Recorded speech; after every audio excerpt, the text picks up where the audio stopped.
Before I introduce today's guest, I want to tell you about our sponsor, thegreatcoursesplus.com. The Great Courses is, of course, the teaching company's Great Courses, of which I've been a longtime fan and user. And now they have an app. You just download the free app on your phone, you tap on it, and you go to whatever course you're interested in listening to. This is my latest one. I've been going through Native Peoples of North America. This is lecture number 17 I'm up to now by Daniel Cobb, PhD. The beautiful thing about the Great Courses Plus app is that you can skip around with lectures. You don't have to just kind of grind through lecture after lecture for an entire course if you decide you don't want to listen to the whole thing. This particular course is 24 lectures, and so like most courses, I probably won't listen to every single lecture. But this one I've been thinking about because of the whole national conversation on reparations for African Americans. And if we go that route, then Native Americans certainly have a case to be made. And this history is really disturbing. It's difficult to listen to because it's reality of what happened here in North America. So I think it's the kind of thing where knowledge is good before we make political decisions. But anyway, that's not the point of this. I just want to encourage you to log on to thegreatcoursesplus.com/salon, and then you get a free trial as a listener to my podcast. Thegreatcoursesplus.com/salon, and you get a free trial. It's great. So give it a shot, give it a try. When you're driving, working out, doing chores, walking, hiking, whatever, it's a great way to consume content. All right. Thanks for listening. My guest today is Nicholas Christakis. His new book is Apollo's Arrow, The Profound and Enduring Impact of Coronavirus on the Way We Live. Nicholas Christakis is a physician and sociologist who explores the ancient origins and modern implications of human nature. He directs the Human Nature Lab at Yale University, where he is the Sterling Professor of Social and Natural Science in the departments of sociology, medicine, ecology, and evolutionary biology, statistics and data science, and biomedical engineering. He is the co-director of the Yale Institute for Network Science, the co-author of Connected, and the author of Blueprint. I had Nicholas on last year for his book on Blueprint. Unfortunately, we now are going through this pandemic in which he was the perfect person to write this book because he studies all the different aspects of this pandemic. So we go through pretty much all the important elements of COVID-19 and the coronavirus and pandemics, how they play out, the changes this is going to cause going forward and for the next couple of years. Nicholas thinks it'll be 2022 before we're settled into herd immunity and a vaccine, in 2024 by the time we settle back to normal life. We also talked about the replication crisis in science because it's hit the medical sciences so hard, mainly because these are really complex, hard problems to solve. That is, understanding causality. So we talk about that. How do we infer causality in science, particularly in complex issues like medicine? And where you can't impose a randomized controlled trial and give a certain percentage of your sample the SARS-CoV-2 virus and see how it goes. So these natural experiments that are happening anyway, we can learn from them. So Nicholas gives us a really nice summary of how scientists like him think about these kinds of big issues with huge implications. So with that, I give you Nicholas Christakis. The new book is Apollo's Arrow, The Profound and Enduring Impact of Coronavirus on the Way We Live. By the way, it's a beautiful cover. I didn't get a copy of the book. I just listened to the audiobook, but I imagine the cover is just as stunning as the digital for the audio. Oops. Nice. The cover designer, I thought, did a fantastic job, honestly. The publisher just sent me, they said this was it, like they looked, usually they send you a couple of choices. Yeah. And I was very grateful. In fact, I was so grateful to her that I acknowed her in the book because I thought it was terrific. Are those water droplets with coronavirus in them? I don't know what she, to me, they evoked not droplets, but, when you culture bacteria on an agar plate and they're little bacterial colonies. So I thought those were I mean, to me, they evoke bacterial colonies, but maybe droplets. That's a good Well, thought. they did a good job. This has always been one of my bones to pick with publishers. You spend years working on a book, and then a couple of English majors in a New York City skyrise sit in an office and go, "We figured out the right title and cover, and this is the one you're going to like." And it's like, "But I don't like it." "Well, we know this is the one that's going to sell." "How do you know?" "Well, we just have intuitions." It's like I've been pushing my publishers to do this. Just mock up like 3 or 4 covers, and on a poster, and take them downstairs to the sidewalk in New York City and just set them out there. And the first 100 people walk by, just have them pick the one they like. You get to poll the audience, and you'll get the answer pretty quick. Yeah, that's not a bad suggestion. It's sort of there's a Twitter account that I follow that looks at the physical beauty of books. They have covers that they comment on, and there is a wisdom in it, but it's not often deployed. Is the problem. Right. Yes. No. I mean, it reminds me of Moneyball in baseball. How about we actually use some numbers? I remember that my favorite scene from that movie is when the scouts and the coaches are all sitting around the table talking about the different players, and then one goes, "Have you seen his girlfriend? He's got a really ugly girlfriend. So, his self-esteem has got to be low, and that means he can't hit a curveball." And the sabermetrics guy is sitting there going, "What are you talking about? His girlfriend?" It's that intuitions. Well, I'm sorry we have to have this conversation because we're in the middle of a pandemic. It's why you wrote this book. You knocked this thing out in a couple of months, and we need it. Blueprint was your last one that you spent years developing, and now I guess you felt the need. You're the perfect person for this. Public health and epidemiology and social networking, all that is tied up in here. And I think, so today's statistic, let's say October 30th, 88,000 plus were diagnosed yesterday, most ever in the United States. So the first question is what did we shut the economy down for 6 months and spend $2 trillion printing money when we're in this situation anyway? Well, I think first of all, I don't even know where to begin. I mean, I'm just ashamed at how our country has done. We squandered an opportunity to prepare ourselves better. On January the 24th, the Chinese shut down their country. They put 930 million people under some form of home confinement. And I was at the time doing some research with some Chinese colleagues, and we were tracking some of these developments. And I had been paying a little bit of attention to what was happening in China in early part of January. And then when we began doing the research, I was paying more and more attention. When this happened, I really started paying attention because the Chinese had they saw the virus as a sufficiently serious adversary that they basically detonated a social nuclear weapon to stop it. Yeah. They put 930 million people under home confinement. And so that got my attention, and it got many people's attention, but apparently not our politicians' attention, or not enough of Americans' attention. Because we should have, beginning at that point, begun to prepare. And by prepare, I mean make PPE, develop testing, test the testing to make sure it's reliable. As you know, we had a number of slip-ups with our testing protocols last spring.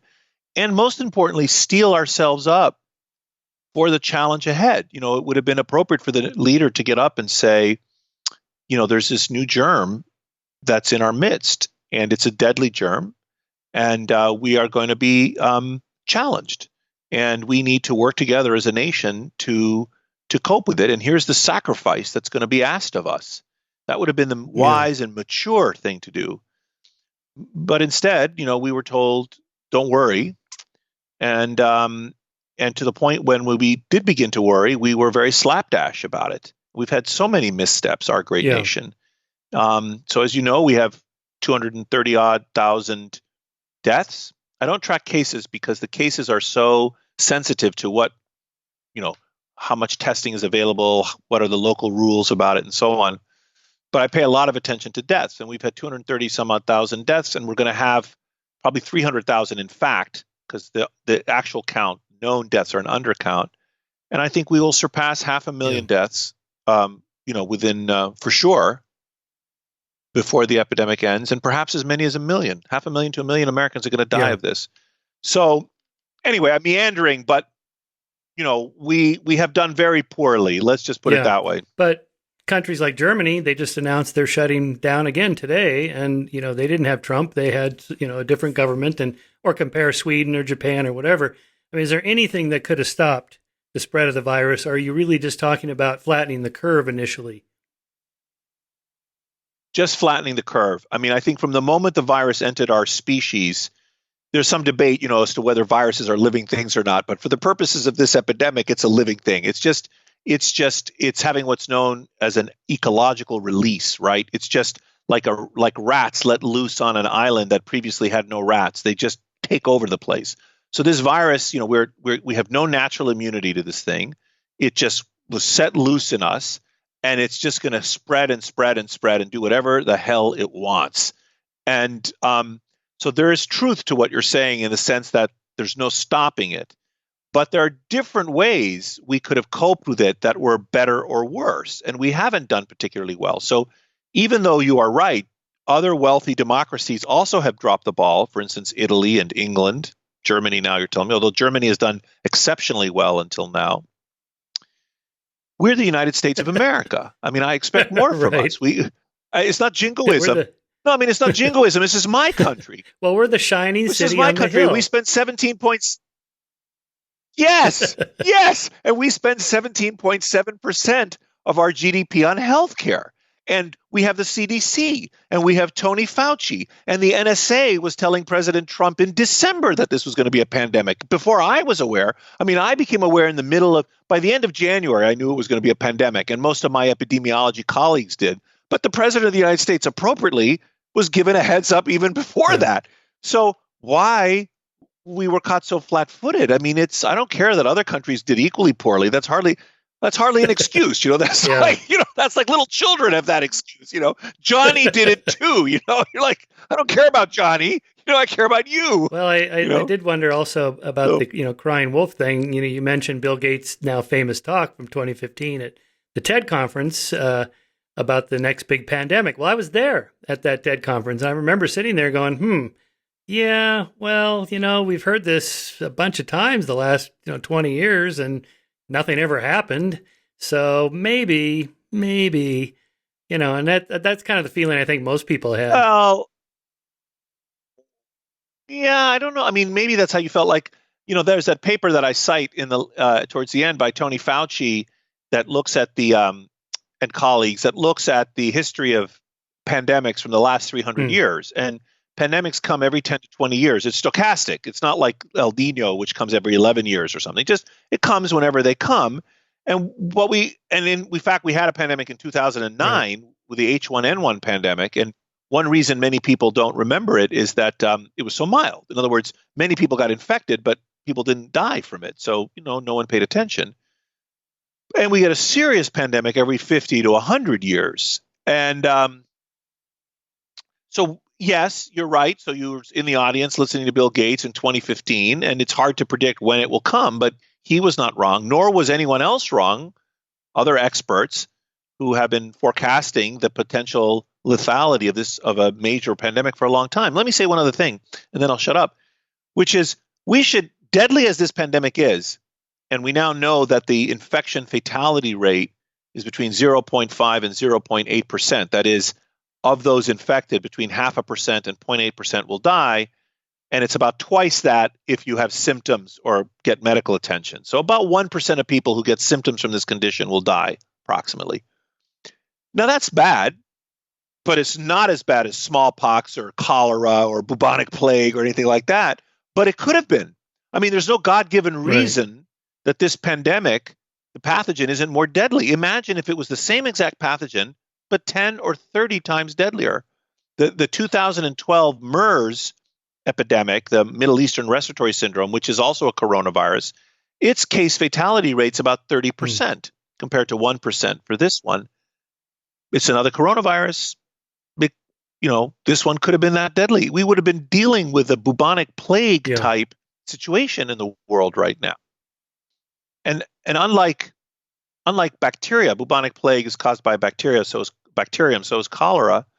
smallpox, of course, is a virus. We don't have good drugs for viruses. So if we had a viral bubonic Right. plague, you know, there's not much we could have done about it. Just as a biological, And yeah, Michael, yeah, please, yeah, can I say one more thing? No, I just was going to say one more thing, which is that it's a kind of arrogance that we thought that, like listening to Bill Gates. I'm not suggesting you are arrogant or ignoring the problem, but I'm just saying we as a nation, what makes us think that we are immune to this? I mean, people have been afflicted by serious plagues for thousands of years. They're in the Bible. They're in the Iliad. I mean, every major religion talks about plagues. They're one of the four horsemen of the apocalypse. right. So I think you also have been called one of the four horsemen, as I remember. but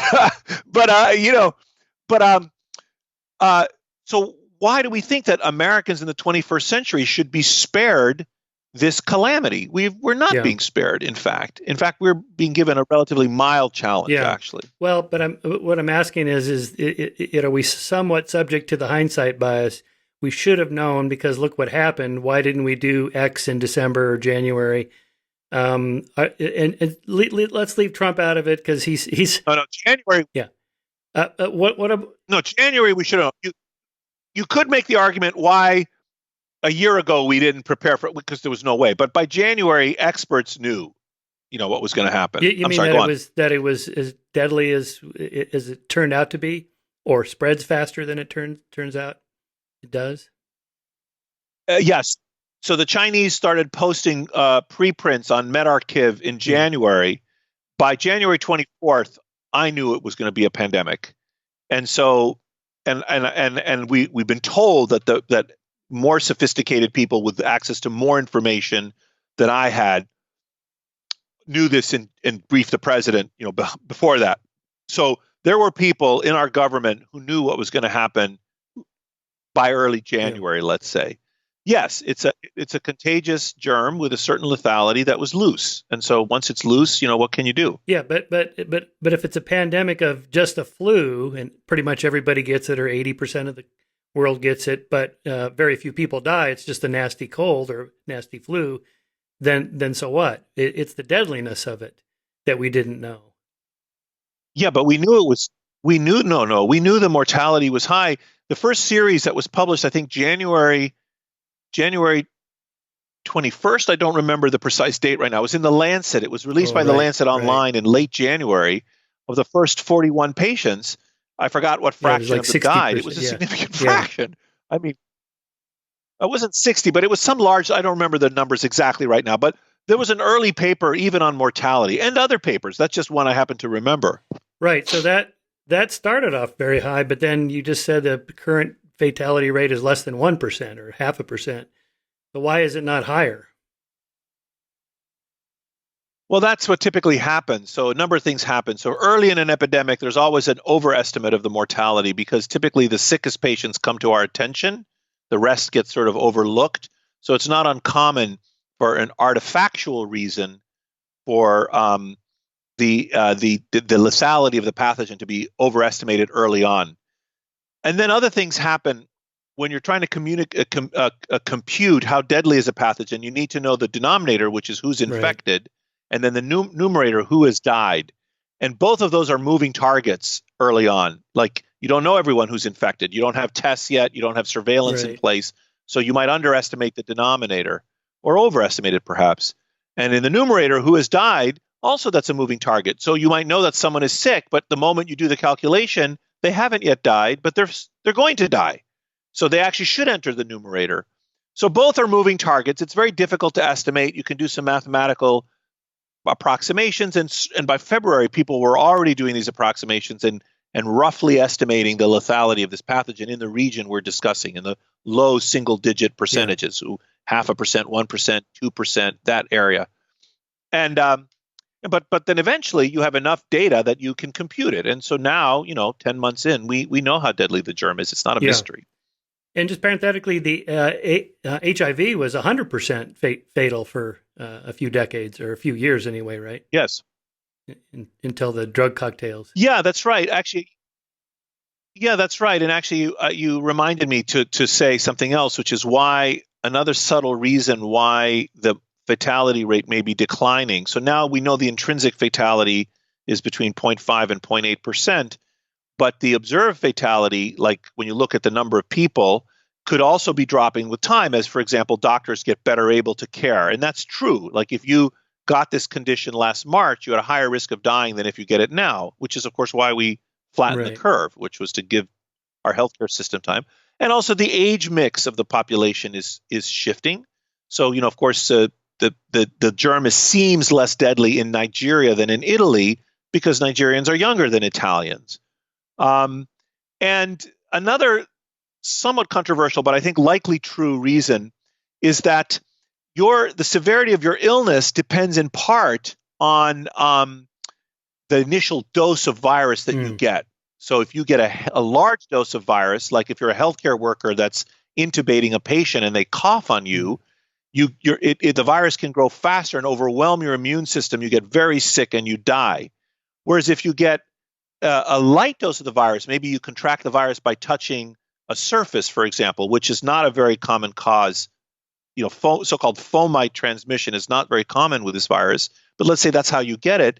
You get a small dose of the virus, and then your body can catch up, and so you don't die. Well, when we wear masks and physical distance, when we do spread it to each other, we infect each other with a lower infectious dose. So one of the reasons that disease may be less fatal now is precisely because we're using these techniques, which mean that when I do infect you, I give you a smaller dose, which means you have a milder disease, which means you survive. Whereas if I had infected you without a mask, that wouldn't have happened. And just as a point of biology, the reason that vaccines are harder to get for viruses, say, or cures or whatever, is because viruses are so much smaller than bacteria. Isn't it something like 1,000 times smaller?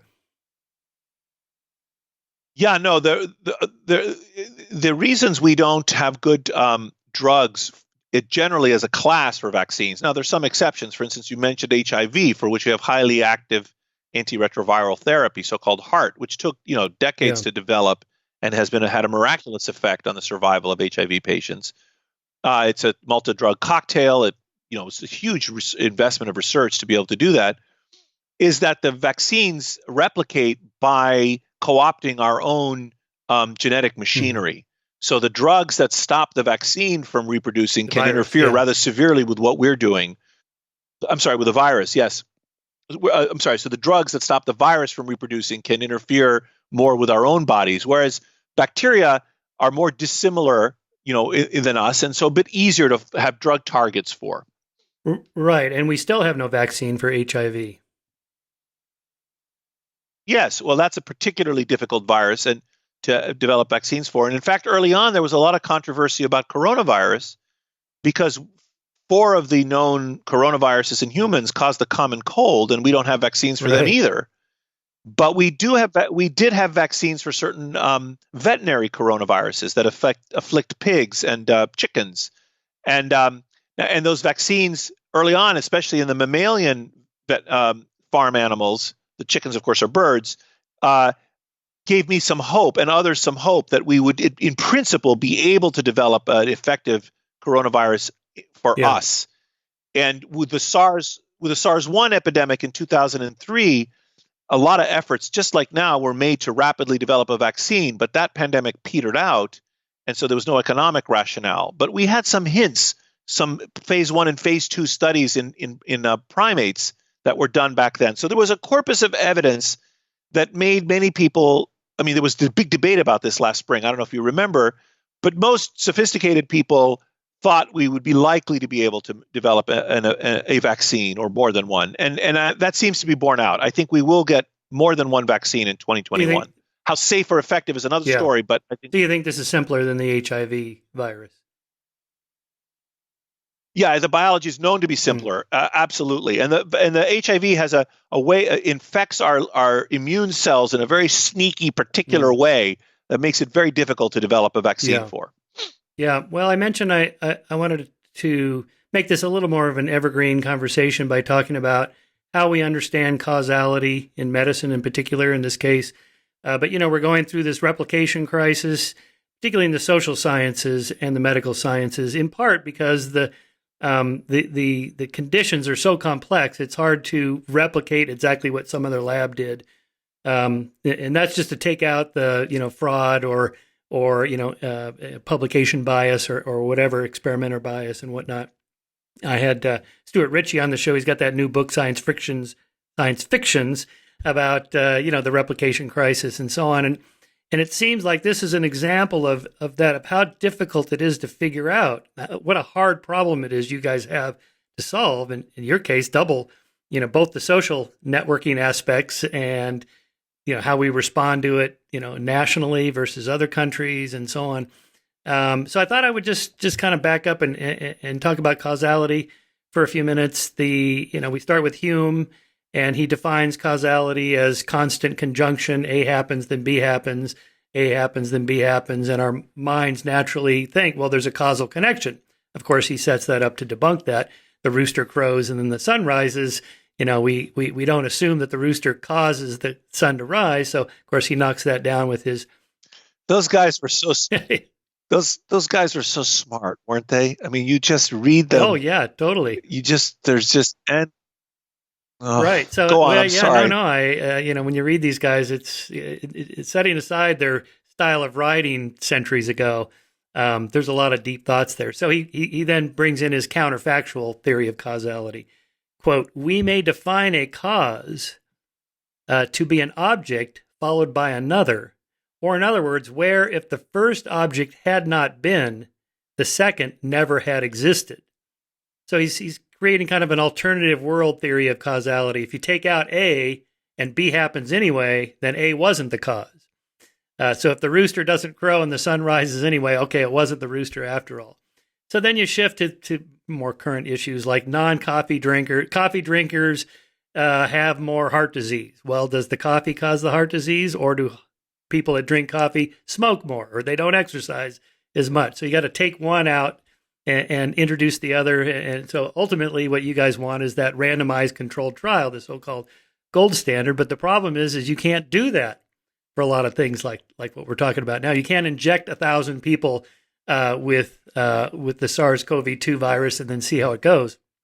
And so we actually we had an issue of Skeptic in, I'll show you this, in 1995.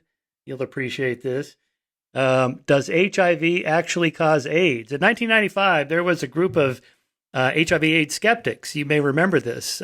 Peter Duesberg, I do. Peter Duesberg, Robert Root Bernstein, even Kary Mullis, the Nobel laureate, embraced this. And so I thought, well, this is something skeptic should do and, look into. And, so we ended up coming down on the side of, HIV does cause AIDS. But more importantly, it's like, how do you know?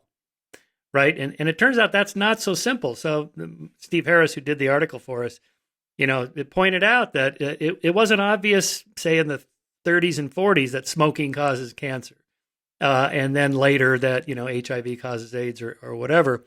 So he starts off with this thought experiment, well, this imaginary conversation that will sound quite familiar because the anti-smoking causes cancer people made these kind of arguments. So I'll just read a little bit of this.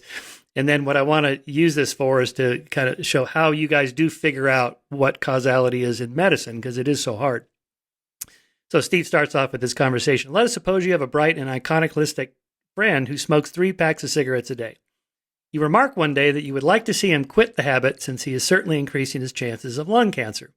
Prove it, he says. Well, the Surgeon General, a lot of scientists and doctors say you should quit. Come on, that's the argument from authority. I can find scientists that say it doesn't cause that. And then you respond, yeah, but those scientists are paid by tobacco companies or they get grants from the Tobacco Institute. Well, what do you expect, says your friend, lighting up and taking a satisfying drag. Whenever scientists take an anti-establishment position, funding is cut off. The poor scientists then don't have anyone else to support their research but the Tobacco Institute, and so on. Then you respond, okay, let's look at the data. What about the fact that 90% of lung cancer occurs in smokers? Yes, and that means 10% of it occurs in non-smokers, doesn't it? Obviously, the cigarettes equals lung cancer hypothesis doesn't explain all the lung cancer. Even for smokers, there must be cofactors. Heck, my grandfather smoked 3 packs a day right up to the day he was hit by a drunk driver at the age of 92. So then you say, look, I didn't say correlation was perfect, but it's certainly there. 2-pack-a-day people have 13 times the lung cancer risk of non-smokers. Oh, really, your friend says. Now, where'd you get that number? I suppose someone did an experiment where they got together a group of non-smokers and randomized them to start smoking, or else stay smoke-free, and then made sure each and every person did as told for the next 40 years so as not to bias the results. And this goes on and on where, they keep countering on this and how difficult it is to control for those sorts of things. Okay, that's enough of that. Thing goes on like that. And, so we can't have those kinds of experiments. Yes. I mean, first of all, there's so much in everything you've said, going back to this presumption that this reproducibility crisis or the causality problem doesn't afflict other branches of the sciences. For example, we don't have experiments in astronomy or in paleontology, and we consider those to be sciences. And also, we've had reproducibility problems in physics, for example, in the Bicep 2 experiments, where major papers are published and then shown to be wrong. And so these problems are not restricted to any one branch of science. And of course, although I grant that there has been more attention to the problems in medicine and in psychology and in economics recently, been a number of embarrassing failures to reproduce in economics. So yes, I take your point on that. And then more broadly, beginning with Hume, there's a whole interesting philosophy of science, a whole issue of logic on how you prove causation and all the difficulties you alluded to, including in the smoking example. But then even broader than that is the whole issue of what counts as science. You could say that something is scientific even if it doesn't involve an experiment, even if it's not attempting to make a causal inference. Science, as you well know, is a method of inquiry that proceeds by careful observation, attempts to falsify hypotheses, with multiple people looking at multiple ways at the same topic, and evidence is slowly accumulated until such time as we persuade ourselves that something is in fact true. It's self-correcting, as Tony Fauci has been recently pointing out. One of the beauties about science is that if it works as intended, is that if an idea is false, eventually we find that it's false. So there's a lot in what you said, and so I don't know what exactly you want me to say. Do you want me to say how do we know that coronavirus causes COVID, or that it's a serious disease? Let's just take an example. Just to interrupt. Well, just to interrupt. In fact, people have proposed that we do challenge trials with coronavirus, and that we actually get volunteers to sign up to be vaccinated or not vaccinated, and then deliberately exposed to coronavirus or not exposed. That is a proposal. And in fact, there are groups of people who volunteered for this. Wow, interesting. Okay. I wonder how many you would need to make it a really solid study. You actually need a smaller number, and you get there faster if you deliberately expose them. You probably only need a few hundred if you can actually control the exposure. Yeah. One of the reasons the vaccine trials have to be so large is that you have to wait around till the people get exposed to the disease to see if the vaccine helps them. If you give them the shot and then come back 2 weeks later and give them the virus, you could tell more quickly if it works. Well, with the Hume's counterfactual definition of causality, I was thinking of, someone enters a hospital, they have COVID-19, but they also have diabetes, they're overweight, they have heart disease, and they die. So what's the cause of death? Now, as you know, there's some COVID. And the reason is because the counterfactually, had they not had the COVID, they wouldn't have died. Yes, and if you have a diabetic patient who's in a car accident and dies from the impact, we don't say they died of diabetes. We'd say the car accident killed them. And we were all going to die of something. Right. We're all going to die of something. And this sort of attempt to say that you can only count as a COVID death if you have nothing else wrong with you is just not how mortality statistics work. Right. It's a kind of so you can actually apportion the deaths. You could, if you wanted, you could say, now this person's death is 50% due to COVID, and 25% due to diabetes, and 25% due to obesity. But then for all the people that die of obesity, you also would have to apportion some of them to having died of COVID. Like if you said, oh, this person was overweight and they had a heart attack, but they also had COVID on board. Now, I think the heart attack killed them, but 25% could have been due to COVID. And actually, if you do that kind of calculation, you'll wind up with the same number of deaths as if you just, Yeah. Yeah. assign COVID deaths. Yeah. In other words, that this person might have died from obesity, diabetes, whatever, somewhere down the line, of course. But what we want to know is, why did he die yesterday in the hospital in ICU because of COVID? So there, the counterfactual, you take COVID out, he didn't die yesterday. And that's what we care about. Yes, that's right. Same with the car accident example. Yeah. Yeah, so it is, although it's not a randomized controlled trial, it's certainly a way to infer causality through these kind of natural experiments that unfold. But there's something else going on, though, there, which is, I think that, and this happens with all plagues, it's frightening to imagine this invisible, deadly contagion. And many people, because of that fear, engage in denial and lies and blame. Like, one of the very common things during times of plague is to blame others. So in medieval Europe, we blame the Jews.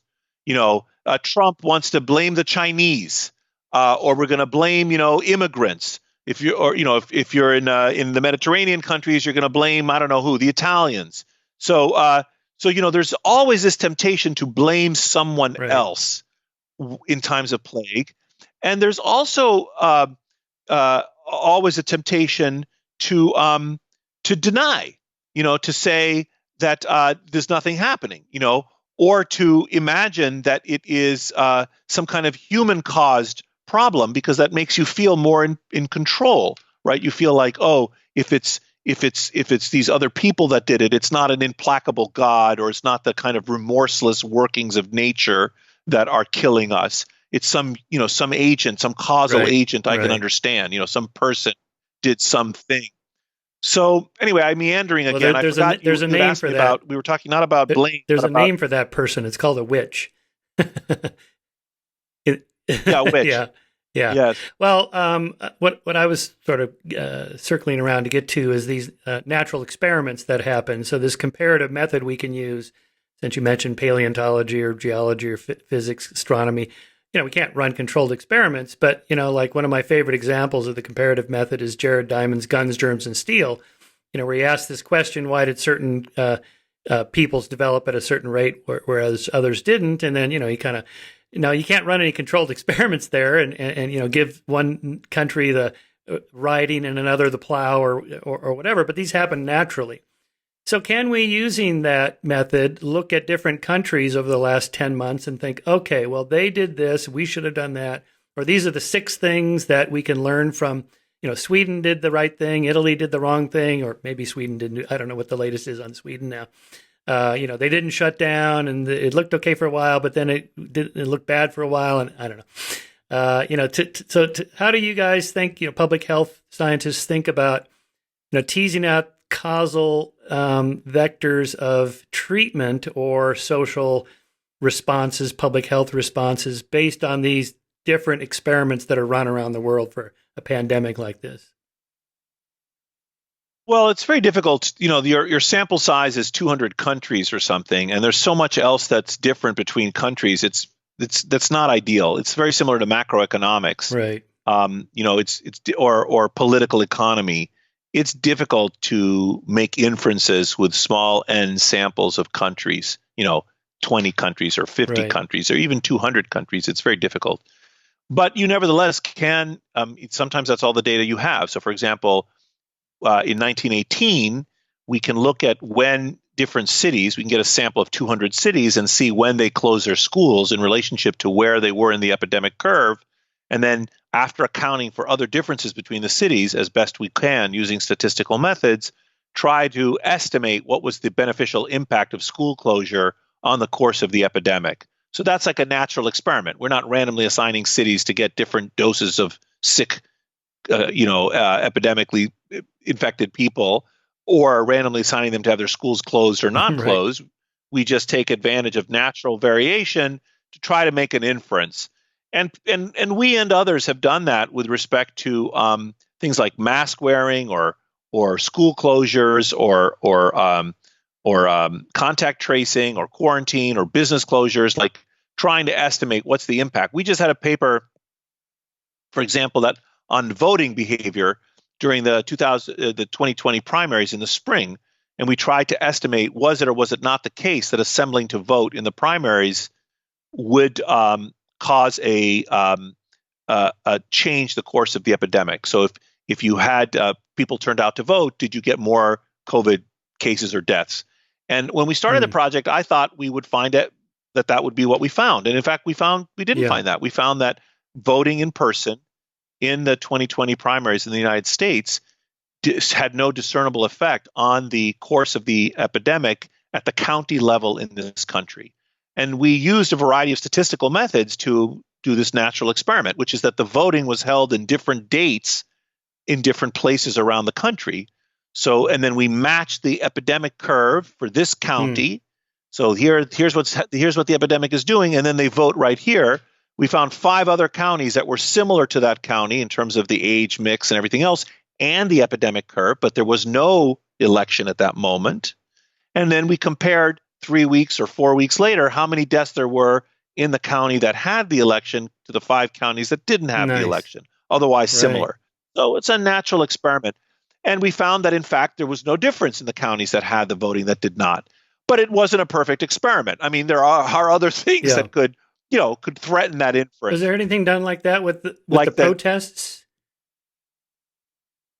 We're working on that right now. I can't discuss those results, but we are absolutely doing that project, and we have some ideas about what's happening. There was one other paper that was published on the protest, a rather nicely done study by a group of economists, and they found that with 3 weeks of follow-up, I think I'm summarizing these results correct, there was no impact of the protests on cases, but the reason there was no impact was fascinating. So let's say, for the sake of argument, something is true, which I think is true, that going to a mass gathering for the protest increases your risk of getting the disease because you're in touch with all these people, even though it's outdoors, even though they're mostly masked. Nevertheless, it can't be nothing to have done this. And so let's say that it's slated to drive up the case counts.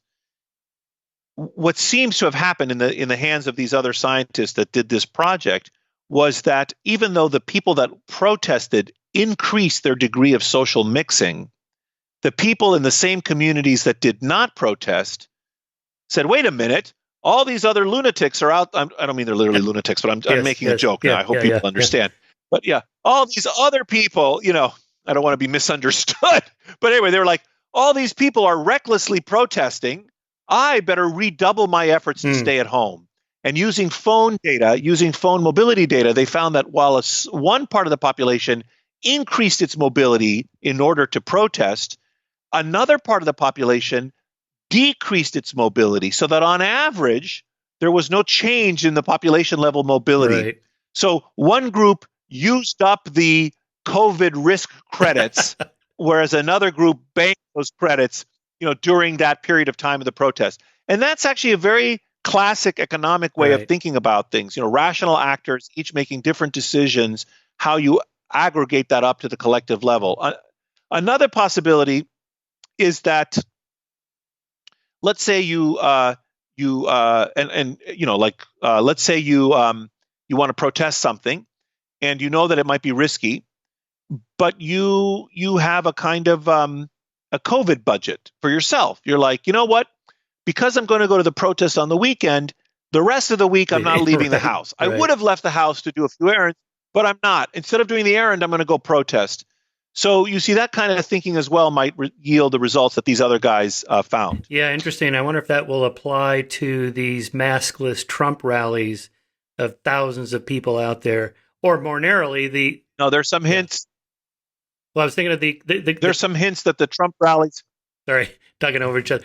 When Trump introduced or confirmed Amy Coney Barrett, and everybody was there without their masks, and Fauci famously covered his eyes on 60 Minutes when he was talking about that, and sure enough, a bunch of them got it. So that's a small example. It wouldn't surprise me if the larger Trump rallies without masks also generates a spike, but maybe, as you're saying, they didn't do other things that would have changed the formula anyway. Yeah, so I think that there are a couple of things I'd like to pick up on what you said. First of all, there is some hint that some of the Trump rallies are. There was just a paper released like a few days ago that suggests that within a week or two or three, case counts spike in areas where there was these political rallies by the president. Um, and and on the White House super spreading event, there's a very interesting set of ideas there. I mean, it's embarrassing that there was a super spreading event in the Yes. White House, and then the vice president's office also has a super spreading event. I mean, this is amateur hour, and there's a way you can think about this, which is something called I don't know if you've heard about this, the so-called Swiss cheese model. I don't know if you've I don't know that. heard about this, but so yeah, so James Reason, a psychologist in the 1980s or 90s, published this model, this conceptual idea about how to think about complex systems and how they fail. For example, nuclear Right. power or airplane accidents. And you can imagine layers of defense, each of which is a piece of Swiss cheese, each of which is imperfect. There's some holes in it, so the problem can penetrate a given layer. So in the case of COVID, you can imagine that one layer is people wearing masks, and another layer is physical distancing, and another layer is hand washing, and another layer is school closures, and another layer is gathering bans, and another layer is contact tracing. And so you have all these various layers, each of which is imperfect. Now you should have the intuition that if you grab, and the holes in these pieces of cheese are randomly located, you take one piece of Swiss cheese, there are holes in it, you make a sandwich and you stack two pieces of Swiss cheese, the holes are unlikely to overlap, so there's probably not much of an opportunity for something to get through. But by the third or fourth slice of Swiss cheese, there's no hole anymore. Right. The overlapping layers of defense are such that you stop the pathogen. Well, the White House was relying on just one layer. It was relying on testing, no masking, no physical distancing, nothing else. So it's not surprising that it failed. I mean, it's not enough. In order to really stop this virus, we need multiple layers of defense. Just like in nuclear power, we don't just rely, or in airplane safety, we don't just rely on the design of the instruments. We have checklists for the pilots. We have other procedures. We have a pilot and a co-pilot. So if one guy screws up, the other guy's there. We have multiple layers of defense that prevent calamity. That's interesting. Yeah, Kevin Kelly makes a similar argument against the AI doomsayers that that some terrorist is going to get a hold of an AI and do something nefarious. Kevin's argument is that there's so many layers of complexity and checks and balances in these AI systems that no one person could, get that much power and wreak that much havoc. Anyway, I don't know if that's true or not, but we'll see. Well, I mean, that's an interesting idea. I mean, I think there are other reasons I'm less worried about the AI. Like I followed with interest the debate between all these sophisticated Silicon Valley types and computer scientists a year or so ago. And I was it was like that scene in Reptevia when someone says something and Reptevia goes, "You're right," and then someone says the opposite thing, and he goes, "Well, you're right too." And then someone comes up and goes, "Reptevia, they can't both be right." He goes, "You're right too." So I was watching these very smart people, like Hawking's, Stephen Hawking's and Elon Musk, and people, very smart people, and they were having all these debate about this, and I'm like, he's right and he's right. I don't know what to think. But in the end, I decided that I'm actually, in my lifetime, I'm not worried about, the singularity. Yes, I'm worried about smart AI. I feel that there's no Skynet. I agree. I'm not worried about it either. And can I tell you a funny story?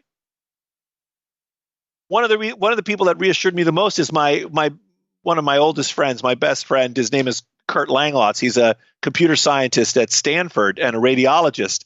And he pointed out, he said, look, he goes, as you know, these machine learning algorithms at their core, they're just basically sophisticated regression models. Even the neural net ones are a little different. But anyway, he says, you would never say something like, every time you think about will AI take over the world? Just replace it with logistic regression. Will logistic regression take over the world?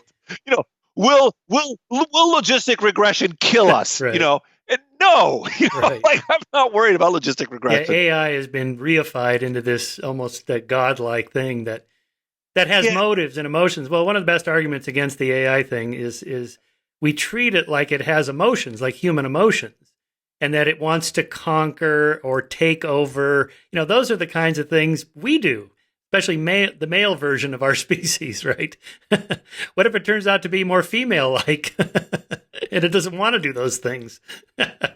Anyway, that's a side note. That's Another layer in the Swiss cheese I was thinking about, I had Michelle Gelfand on the podcast last year when she had her book on cultural psychology and the difference in cultures between, tightness and looseness. You're probably familiar with her work. And so I was thinking, a little bit. Well, she was. I know her and her lab were scrambling to get some data from different countries, like comparing Germany, which is a pretty tight culture, to Italy, which is a pretty loose culture.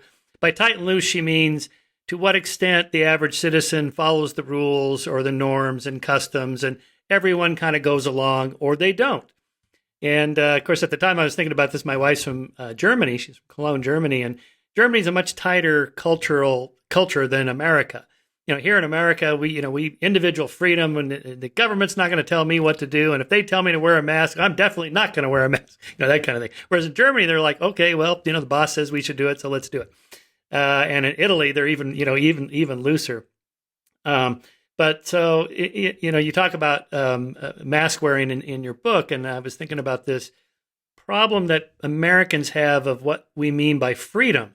A lot of people think, well, it means I can do whatever I want. No, that isn't what it means. And I don't even mean from, say, a far left perspective. I mean, I'm a big freedom guy. I'm a lifelong libertarian. I call myself a classical liberal now because I think we need a little more government than I used to think we need. But even so, the whole point of living in a civil society is you give up lots of freedoms. I give up my freedom to drive on the left side of the road so that I'm safer on the right side of the road.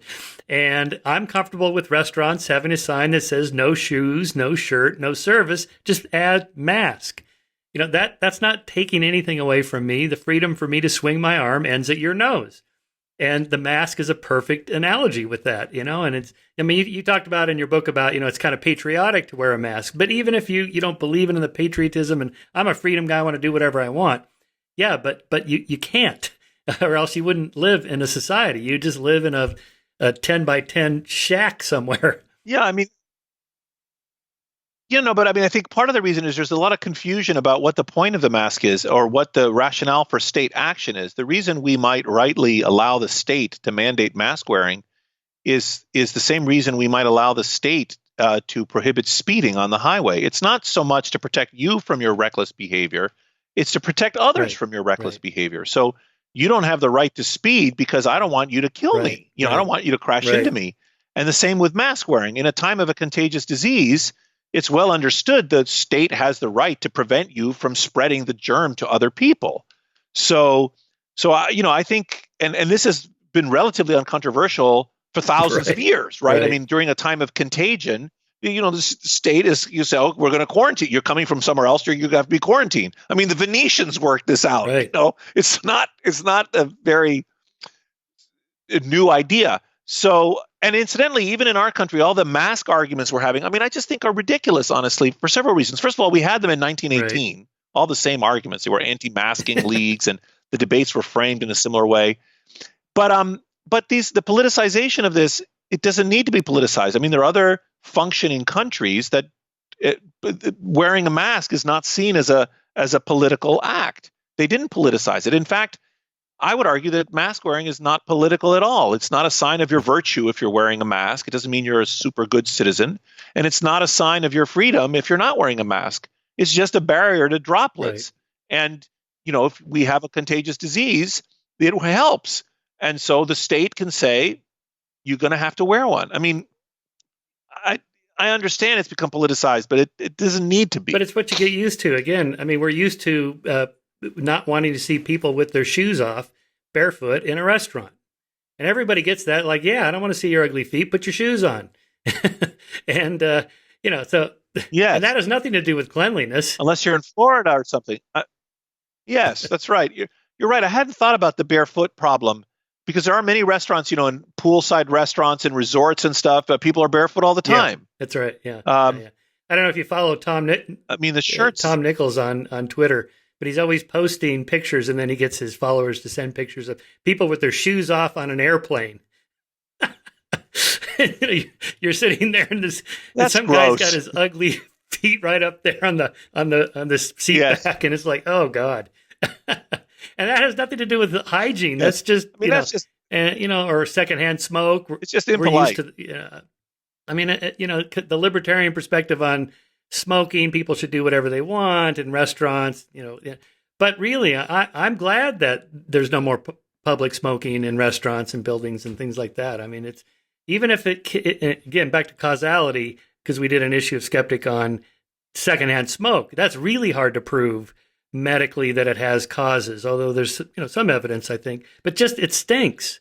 And, it just, we shouldn't have to experience that when we're out in public. You could do it privacy of your own house if you want. But anyway, that's a little bit of sidebar. Let's talk about some of the treatments, hydroxychloroquine, remdesivir, vitamin D. By the way, vitamin D, if I spray on sunblock. None of those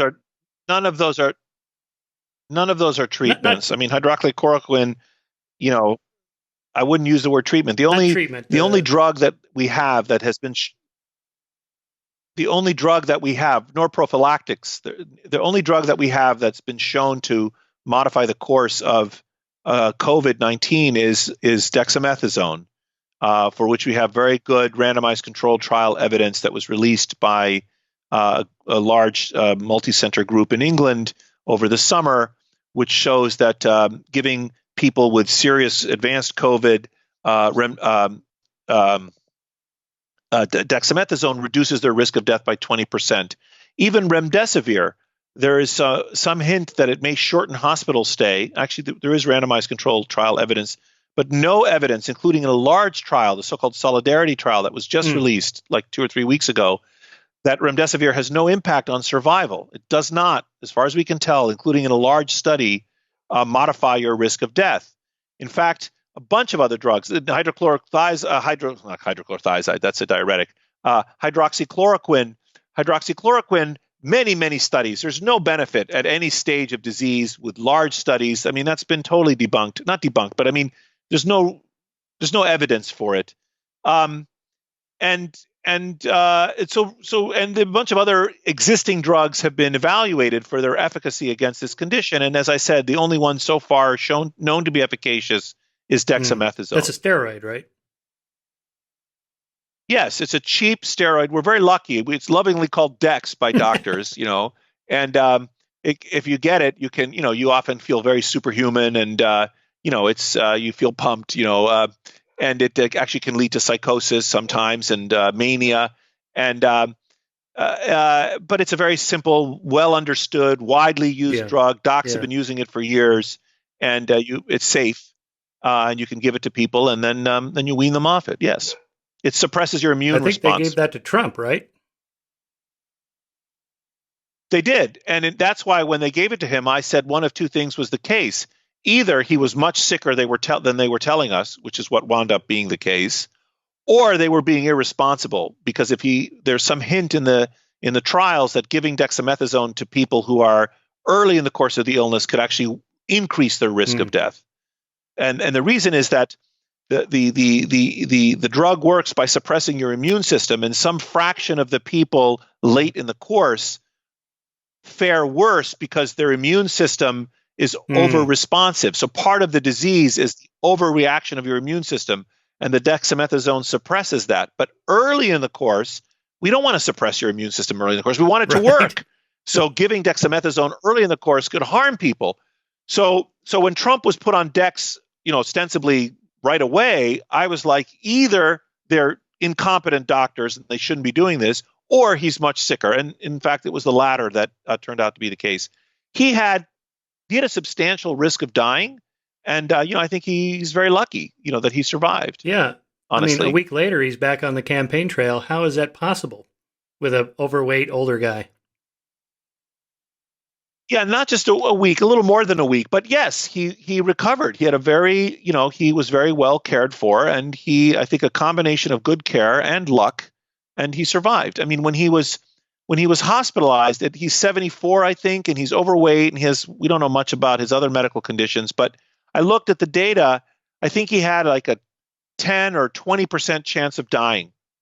And when they started the dexamethasone, according to the trials, the randomized controlled trials, I think his mortality risk hit 25 or 30%.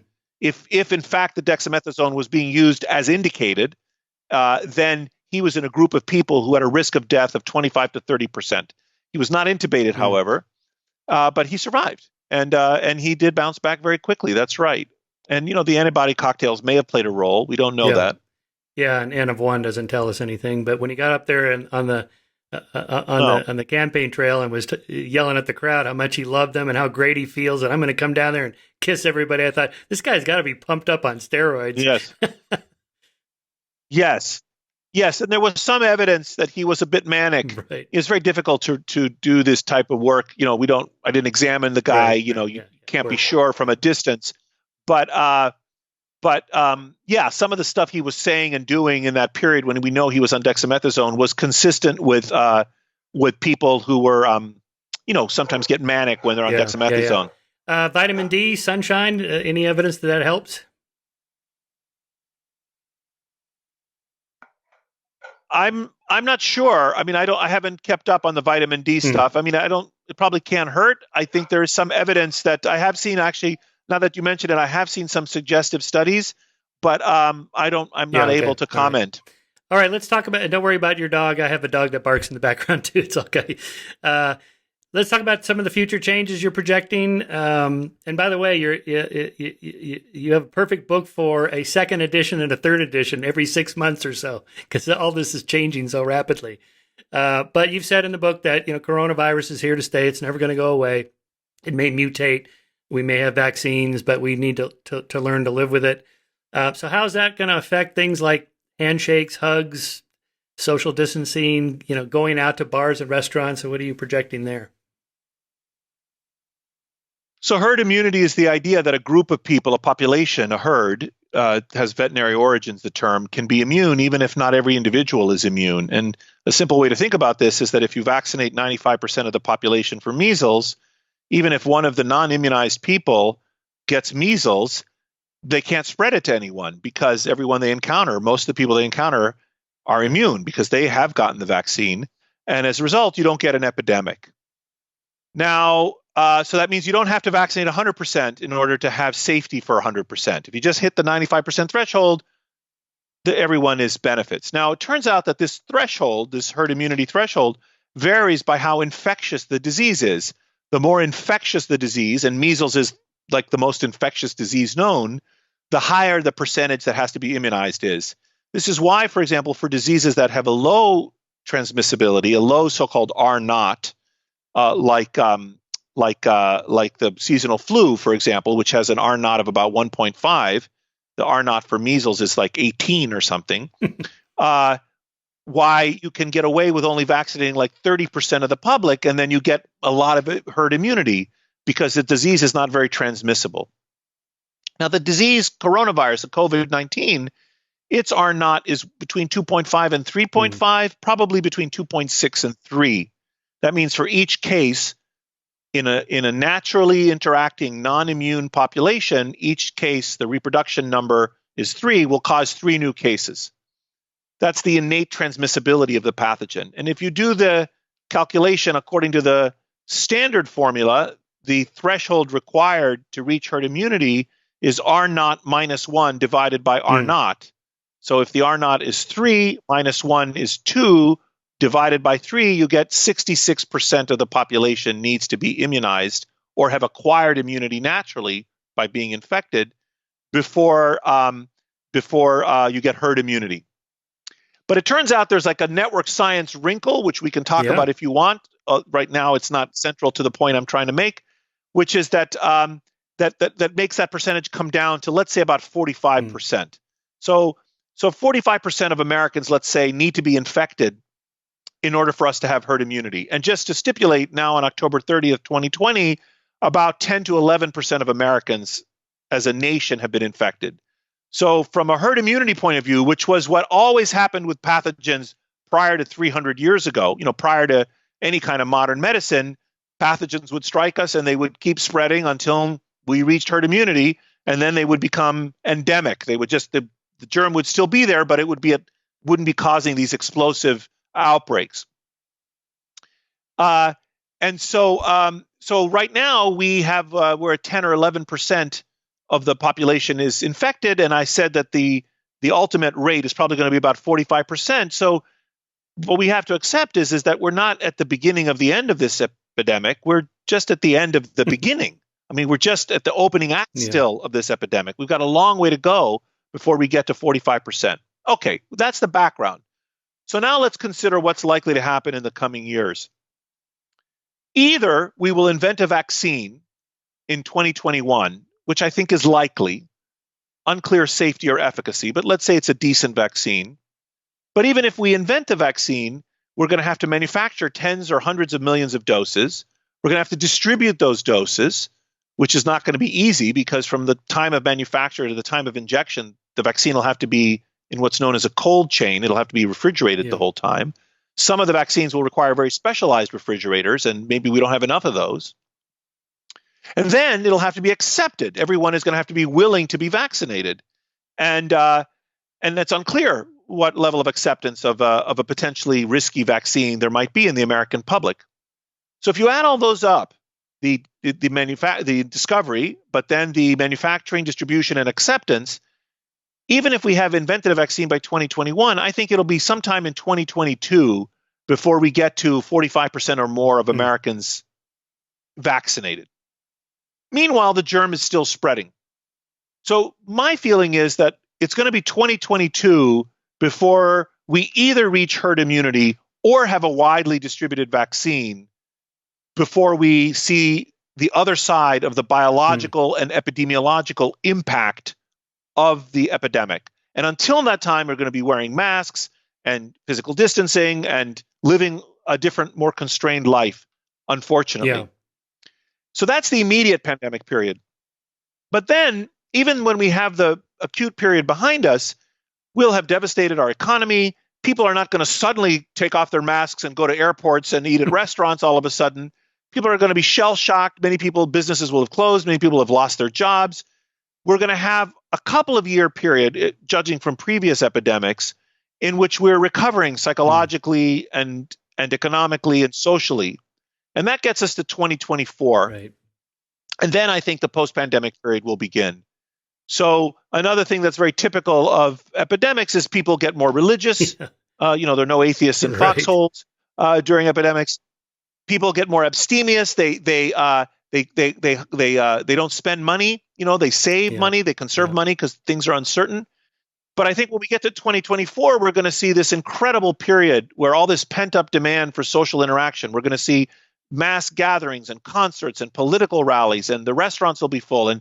And judging from, it'll be like the Roaring 20s. There'll be a joie de vivre, joie de vivre, and a kind of a risk tolerance and a sexual licentiousness and stuff. And Neil Ferguson, oh boy, just reviewed. I read that. Yeah, exactly. Oh boy, yeah, that was such a great line. He was like, "Here's hoping." Yes. So I think this is, plus or minus. I think this is what's likely to happen in the coming years. Yeah. I was looking at different aspects of the economy, conferences, meetings. I took my first flight last week in 10 months. Where'd you go? Detroit for a debate. I was debating Dinesh D'Souza on politics and God and religion. Anyway, but the flight was full. And how was it? What was it? I'm genuinely curious. I haven't left my house. Yeah, no, it was. My sister's a lawyer in Chicago, and she called me the other day, and she was like, I'm going to Starbucks to get some coffee, and I'm like, oh my God, that sounds so exciting. Tell me all about it. Right. Well, I'll tell you. First of all, I went to my closet where I have all my suits and dress shoes and stuff. I'm like, wow, I haven't looked at these in 10 months, and then it's like, now where's my garment bag, and how do I stuff all this stuff in there, and what am I supposed to wear? Because I'm in Santa Barbara, shorts and t-shirt for the last 10 months, So, but everyone on the flight had a mask, and they were super vigilant about that. At one point, I got up to get some ice for my drink, and I forgot the mask, and they came running up, mask. Okay, all right. So that was good, and the airport was, half empty, and you could take your mask off to have your drink or eat your food. Yeah, you just kind of do like that. Yeah. So everybody kept it on, and how full? It was full. Totally. How full was totally the plane? Full. Yeah. Yeah, none of this. We're leaving. Wow. And what was the airport like? United Airlines. None of this leaving the middle seats open. No, they didn't do that. So yeah, yeah, Really? yeah. And what was the airport like? How empty was the Half. I'd airport? say half. Well, Santa Barbara Airport's always empty anyway, but the Detroit Airport's pretty big. And I stopped in Denver, which is a big airport, and they were about half. I'd say half. Like half the retail stores were closed. Just the gate was down in the middle of the day. So I don't know how they're going to. And how about people? People seem pretty vigilant. How full was how many passengers? Yeah, the flights were full, 100%, every seat taken. Yeah, but there were half as many restaurants open and half as many passengers in the airport. So I don't, there's just fewer flights probably, I'm guessing. Yeah. Yeah. Yes, of course. And we were at this debate at a church, but everyone was isolated and quite a few people had their masks on. It was, I got the sense that people do care and they're trying. Why was it done in person? Oh, I don't know, because it was too hard to do a debate, I guess, by remote or something. They had already booked it. I took a chance. I don't know. Maybe I shouldn't have done it. No, I'm not saying you shouldn't have done it. I mean, I'm just, like I said, I'm living vicariously through you. I'm like, tell me all about the airplane food. It was exciting to actually leave and go somewhere. I do think that'll come back, although probably slowly, like you said, probably 2024. I got to thinking about other stuff from your book, like how marriage, dating, sex, and all that's home life, gender roles. A lot of affairs happen on the road at business conferences and meetings and so on. So I'm thinking maybe monogamy will come back because there's just fewer opportunities for that sort of thing. And then you spend more time with your spouse, and maybe there's more childcare sharing and duties around the house sharing, which would be good. I am wondering if theaters will ever come back. What do you think about theaters? Sitting in a maybe not opera, maybe something like that that's better live, but with the quality of home television sets now and the endless content streaming through Netflix and Hulu and Disney and so forth, why ever go to a theater? And you can get popcorn at home too. Yeah, I mean, this is the way. This is the way. So, I think that's right. There's a lot of good content streaming, as you said. I don't know what theater. I mean, I can't make a specific prediction like that. People like theater. I mean, there's something about live theater that's very appealing. I mean, you could make the same argument about music performances. Of course, music performances will come back. You could listen to it on the radio or on your iPod. But no, we will be left with changes. The gender role is a very interesting one. I think that if you look at the let's take the stereotypic heterosexual couple in this country. Of course, there are homosexual couples, there are single parent families, lots of different household structures. But for the moment, let's just imagine a stereotypically heterosexual couple in this country. It's still the case that on average, men make more money than women. And it's still the case that on average, women have a greater preference than men to care for their children. So now when schools get closed and jobs are scarce, many couples with young children sitting around the dining room table trying to figure out how to run their own households elect to have the husband stay in the labor market and the wife to stay home and watch their children. Now, in the individual family, of course, it's their right and it's appropriate for them to decide for themselves how to run their own family life. But if you add up all of those couples making similar decisions on average across millions of couples, we're likely to see a decline in women's labor market participation that may set us back 10 or 20 years. So at the end of this pandemic, we may find that we've regressed in terms of women in the labor market, and it may take a while, for example, to unwind that. So there are many changes like this. That the working from home, for example, that will now be familiar to so many people. There are many social changes that I think are likely to endure even after 2024. Yeah. Michael, can I ask how much more? I'm really enjoying our conversation, but I'm so tired and I'm worried I'm going to start. No worries. It's all good. Let's just kind of wrap it up here with just some of the bigger trends in, let's say, education, school openings, whenever that happens, in higher education. Just give us a few thoughts on what you project for that. Well, I think it's hard to project. I mean, the sort of education in general and higher education in particular are undergoing lots of changes, even absent the pandemic. And I think many small colleges will go out of business because they rely on tuition dollars, and I think many well-endowed universities that have been shifting to online learning may find that they can produce online content at low marginal cost, and that they are still eager to provide that. And so maybe we'll see a proliferation of different kinds of models of education being offered by the same institutions. So, so I don't know how all that's going to change. I do think that in the United States we have historically organized, and I think we'll likely continue to organize our higher education as a residential program. I mean, keep in mind that in Europe there are campuses for the teachers, not for the students. The Right. students live at home with their parents in Right. college, or Right. or they rent an apartment and then they take the subway to class. They don't live in student dorms Right. that where 80% of the students live. It's not so typical, whereas that's more typical of our country.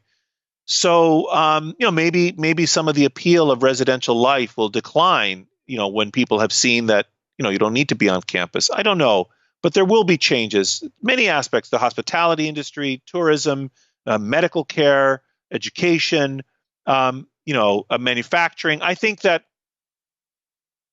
I mean, this. I'm not. Many people are pointing this out, but I think we're going to have a reversal of large scale trends towards globalization. There'll be more onshoring instead of Yeah. offshoring of manufacturing, and more emphasis on just in case rather than just in time. Hmm. Distribution. Of supply chains. But and I think there'll be a reversal of urbanization. Right. I mean, this 20th century is a history of the world becoming more and more urban. And I think, as always is the case in times of plagues, people flee the cities, and that's happening Yeah. now.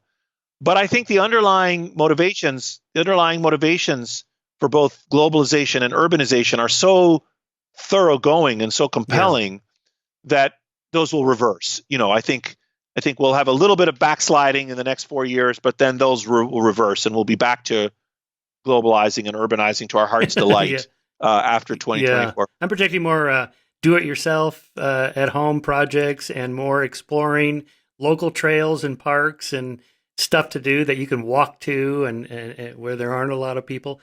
I wanted to ask about this study that came out in January 2020.